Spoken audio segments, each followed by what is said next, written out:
Good morning po or good evening sa inyong lahat mga kapatid. Unang pagbasa.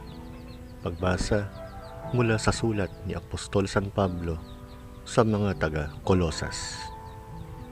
Mga kapatid, mula nang marinig namin itong tungkol sa inyo, patuloy naming dinadalangin sa Diyos na naway puspusin niya kayo ng kaalamang loob ng Espiritu upang lubusan ninyong maunawaan ang kanyang kalooban. Sa gayon, makapamumuhay kayo ng karapat-dapat at kalugod-lugod sa Panginoon. Sasagana sa mabuting gawa at lalawak ang inyong pagkakilala sa Diyos. Idinadalangin din namin kayo'y patatagin niya sa tulong ng kanyang dakilang kapangyarihan upang masaya ninyong mapagtiisan ang lahat ng bagay at magpasalamat kayo sa Ama sapagkat minarapat niyang ibilang kayo sa mga hinirang na magmamana ng kaharian ng kaliwanagan. Iniligtas niya tayo sa kapangyarihan ng kadiliman at inilipat sa kaharian ng kanyang minamahal na anak. Sa pamamagitan ng anak, tayo'y pinalaya at pinatawad sa ating mga kasalanan. Ang salita ng Diyos. Salamat sa Diyos.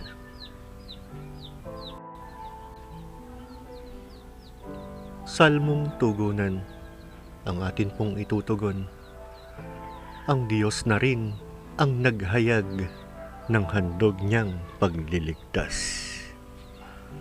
Ang tagumpay niyang ito'y siya na rin ang naghayag sa harap ng mga bansay.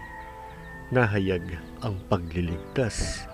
Ang pangako sa Israel, lubos niyang tinutupad. Ang Diyos na rin ang naghayag ng handog niyang pagliligtas. Tapat siya sa kanila at ang pag-ibig ay wagas. Ang tagumpay ng ating Diyos kahit saan ay namalas. Magkaingay na may galak, yaong lahat sa daigdig. Ang poon ay buong galak na purihin sa pag-awit. Tugon, ang Diyos na rin ang naghayag ng handog niyang pagliligtas. Sa saliw ng mga lira, iparinig yaong tugtog, at ang poon ay purihin ng tugtuging maalindog. Tugtugin din ang trompeta, nakasaliw ang tambuli, magkaingay sa harapan ng poon na ating hari. Ang Diyos na rin ang naghayag sa handog niyang pagliligtas. Alleluia. Alleluia, alleluia.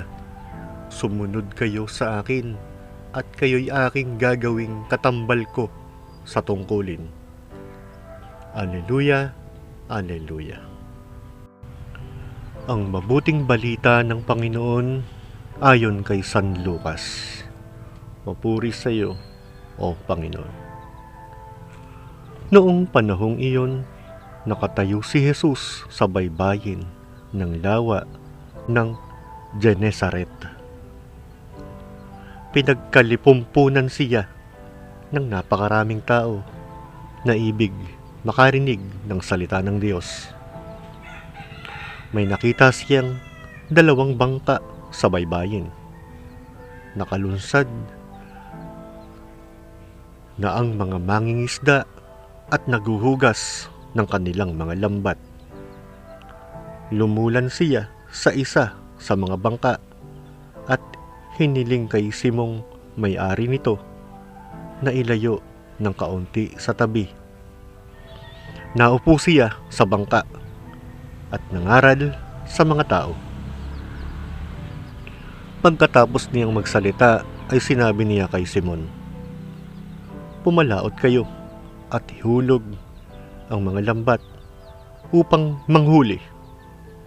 Sumagot si Simon, "Guro, magdamag po kaming nagpagod at wala kaming nahuli. Ngunit dahil sa sinabi ninyo, ihuhulog ko ang mga lambat." Gayon nga ang ginawa nila, at sa dami ng kanilang huli ay halos magkandasira ang kanilang mga lambat. Kaya't kinawayan nila ang kanilang mga kasamahang nasa ibang bangka upang patulong, at lumapit naman ang mga ito. Napuno ang dalawang bangka na halos lumubog. Nang makita iyon ni Simon Pedro, siya'y nagpatira pa sa paanan ni Jesus at nagsabi, "Lumayo po kayo sa akin, Panginoon, sapagkat ako'y makasalanan." Nanggilalas siya at ang kanyang mga kasama dahil sa dami ng kanilang huli.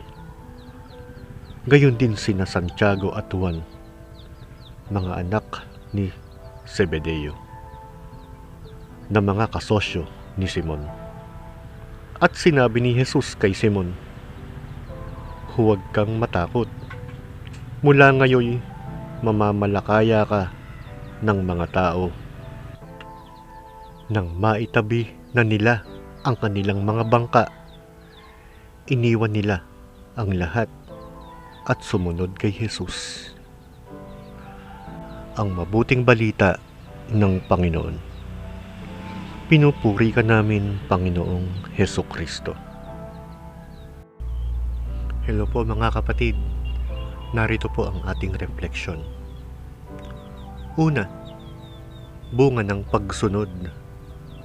Madalas, iniuutos ng Diyos ang mga bagay na hindi natin agad maintindihan. Tulad ni Pedro, kahit may pagdududa, sumunod siya at doon niya naranasan ang himala. Tanong, ako ba, kapag hindi ko maintindihan ang plano ng Diyos, sumusunod pa rin ba ako? Pangalawang refleksyon, pagpapakumbaba sa harap ng Diyos. Hindi lahat ng tagumpay ay para ipagyabang. Si Pedro, kahit nakamit ang napakalaking huli, ay yumuko at kinilala ang kabanalan ni Jesus at ang sarili niyang kasalanan. Dito natin nakikita ang tunay na biyaya ay hindi lang material, isda, tagumpay, kundi ang pagkilala sa Diyos. Pangatlong reflection, pag-iwan para sa mas dakila. Ang mga alagad ay iniwan ang lahat, bangka, lambat, isda, para sumunod kay Jesus. Paalala sa atin na may mga bagay na kailangan nating bitawan kung nais nating sundan ang tawag ng Diyos. Hindi lahat ng mahalaga sa mundo ay kasing halaga ng buhay kasama niya. Ikaapat na refleksyon, misyon na bagong laro ng buhay.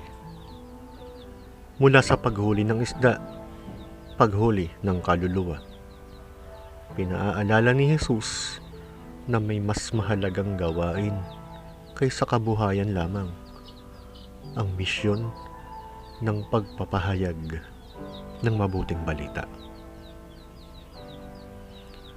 Ang himala ay hindi lang sa dami ng isda, kundi sa pagbabagong nangyari sa puso ni Pedro at ng kanyang mga kasamahan.